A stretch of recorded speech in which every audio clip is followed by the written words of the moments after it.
another one. All right, so there is a routine healing of the fracture. Which of the following diagnosis codes will be reported by the physician? A, T81.41XA, B, 96.21, S, 82.201E, B, T81.42XA, B, 96.20, S, 82.201, S and C, T81.42XA, B96.20, S82.201E, and D, T81.41XD, B96.20, S82.201E. The patient was seen today for post-surgical wound infection, Escherichia coli or E. coli, with intramuscular abscess following surgery for an open type 1 right tibial shaft fracture. There is routine healing of the fracture. Okay, coders, your time begins now.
Okay, coders, go ahead and quickly put your answers in the chat.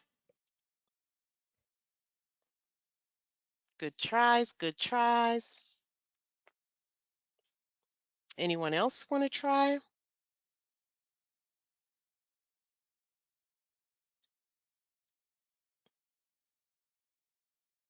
Okay, I'm going to continue. I'm going to 3, 2, 1. All right, first things first. I'm going to highlight my key terms. We have post-surgical wound infection. So they developed E. coli after surgery, and they have an intramuscular abscess after surgery for an open type 1 tibial fracture. So we're going to look up these codes. This T81.41 and 42, these, if we can nail the principle, we can get at least 2. We can eliminate 2. So if we look at T81.41, this is infection following a procedure, which is correct. This says this is superficial incisional surgical site. And I don't know if this is superficial or not, but let's look underneath. It says subcutaneous abscess following a procedure. We don't have a subcutaneous abscess. We have an intramuscular abscess. And if you look at T81.42, this is infection following a procedure, deep incisional surgical site, and underneath it says intramuscular abscess following a procedure. So T81.42 is our principal code, and we're going to get rid of T81.41.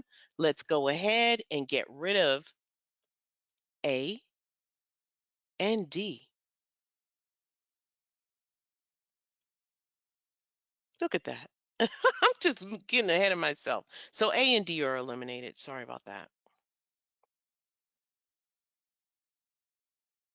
So that leaves us with B and D. Let me A and D. Hmm, sorry about that. Let's mhm,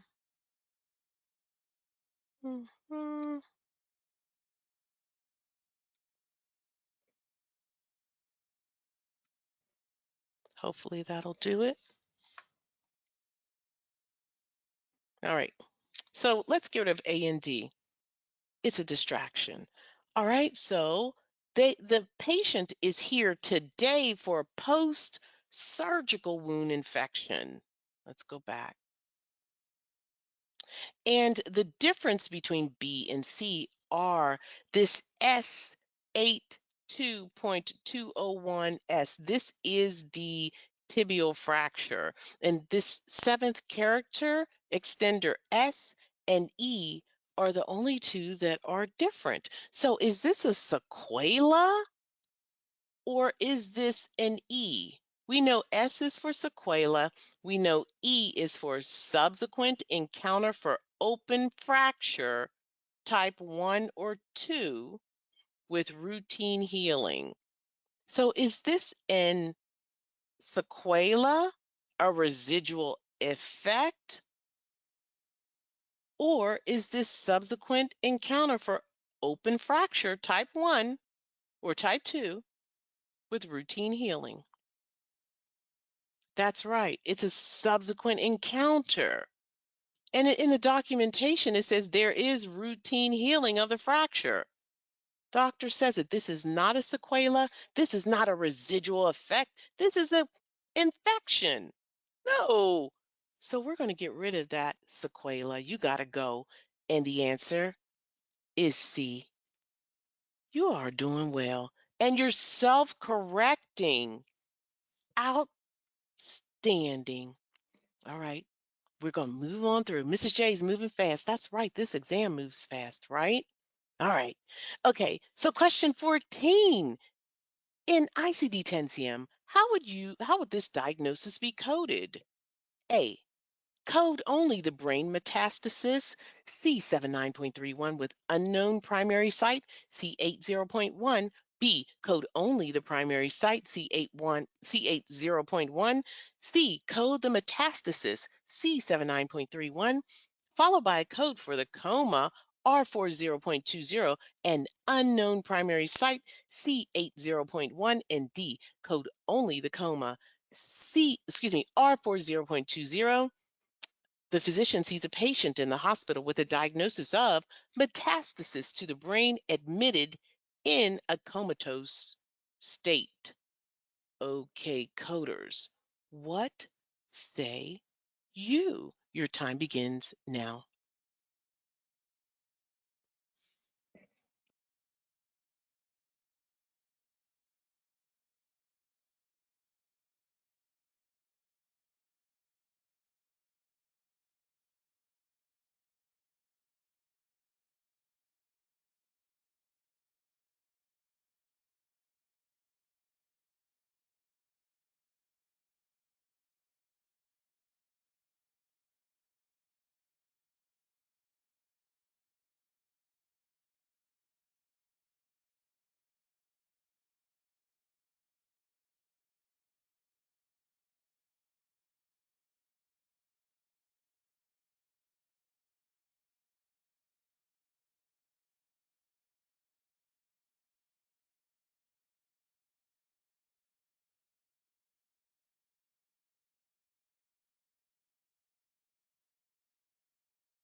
Miss J? Yes, I'm here. I was waiting for that little alligator to disappear.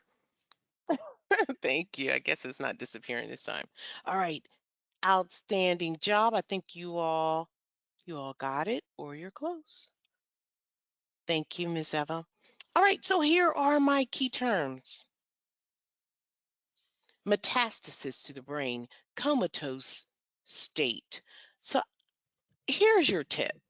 If cancer has metastasized, you should code the primary if the primary has not been eradicated. Like if the documentation has specified that the primary has not been eradicated, then you got to code for it. And always sequence the cancer being treated first.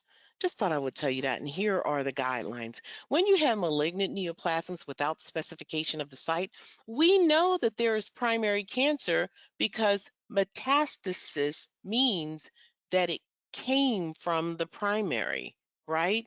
And if the type of the neoplasm cannot be determined, then you code it as C80.1. Okay. So that primary cancer is going to be coded C80.1.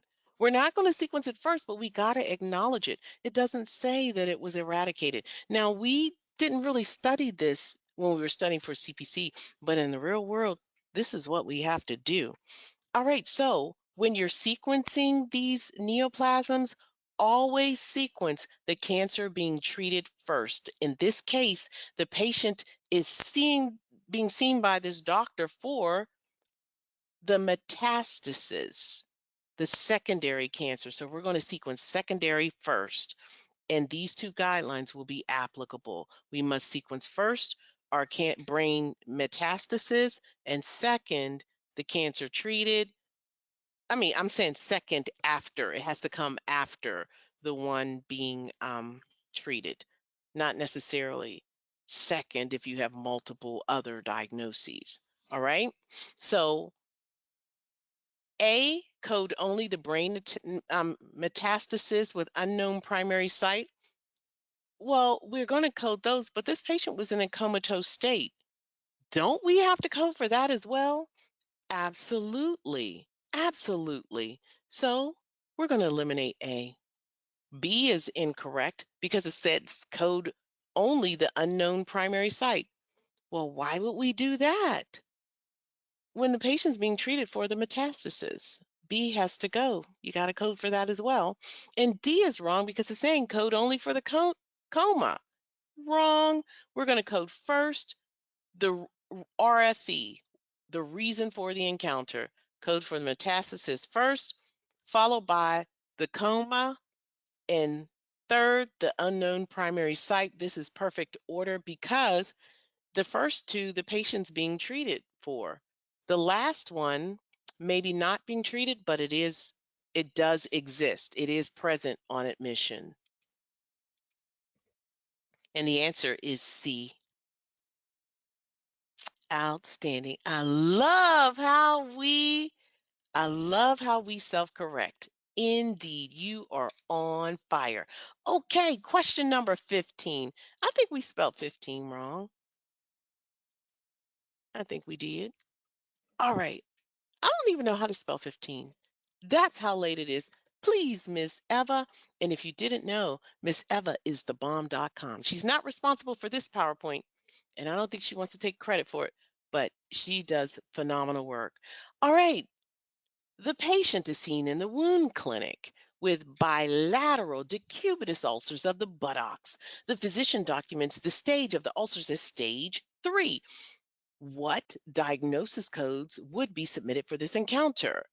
A, L9, L89.313, L89.323, B, L9, L89.313, L89.313, C, L89.43, L89.303, and D, L89.323, L89.323. Your time begins now.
Okay, how are you? Somebody said they're tired. No way. We have 30 more minutes. We're going to do this. And you all are rocking. Yes, here is my inventory. All right, so we have bilateral decubitus ulcers of the buttocks. So they're on both sides, left and right, and they are stage 3. All right, so we're going to get rid of some stuff. I'm getting rid of L89.303. This is pressure ulcer of unspecified buttock. No, they specified that it's right and left. If it's bilateral, same side. I mean, opposite sides, right? Okay, I'm getting rid of that. I'm also getting rid of L89.43. This is pressure ulcer of contiguous site of back, buttock, and hip. So it's on all of those sites. And this is stage 3. We only have it on the buttocks. So those 3 have to go. They're doing too much. And I'm going to eliminate C because it's coding for both of those wrong answers. I'm also going to eliminate B because it's coding for L89.313 twice. So that means they're coding for 2 right buttocks. Stage 3. You only have a right and a left in the real world. And I'm going to get rid of L89.323. This is pressure ulcer of the left buttocks, and D is coding for 2 left buttocks.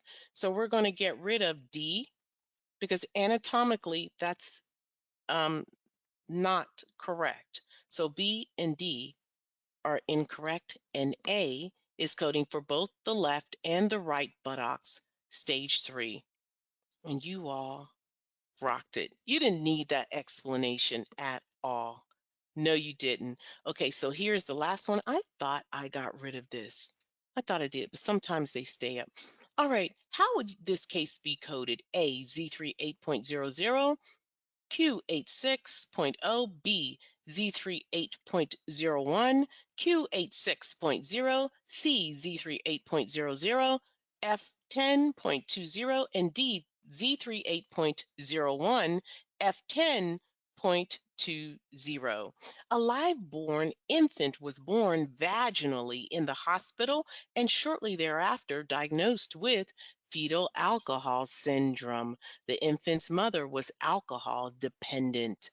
Okay, coders, your time begins now.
Okay, coders, I don't know if my timer stopped or not. Let's see. Oh, what say you? You all rock this. Okay, so we do have our single live born code here. This is Z38.0, single live born infant in the hospital. Now, A and C are coding for Z3800, and B and D Z3801. And the difference between the two, one is coding for vaginal delivery, the other is cesarean. So let's take a look at our inventory and see what we have. We have infant, live born infant, vaginal birth, and the baby has fetal alcohol syndrome. So this is a vaginal delivery. We're going to eliminate the cesarean sections, B and D. And one tip that you should always be aware of, always ask yourself, is this the mother's record or the infant's record? Your clue is basically the first sentence or the last sentence. They'll say code for the baby, code for the mother. But if they're talking about a live born infant was born vaginally in the hospital, was diagnosed with, they're talking about the infant. This is the infant's record, not the mom. All right, so hopefully that helps. Now let's go ahead and let's get rid of the cesarean sections at B and D. And that leaves us with A and C. And what's the difference? Well, since we know our categories on site, we know this F code is for mental health, right? Does a newborn infant have a mental health issue? Mm-mm. That diagnosis is pretty much alcohol dependency, and the baby is not not dependent on alcohol. The baby has fetal alcohol syndrome. And I like this Q code because the Q is representative of a congenital disorder, that Q, right? So A is the correct answer. And you know that we can deduce that Q86.0 is fetal alcohol syndrome.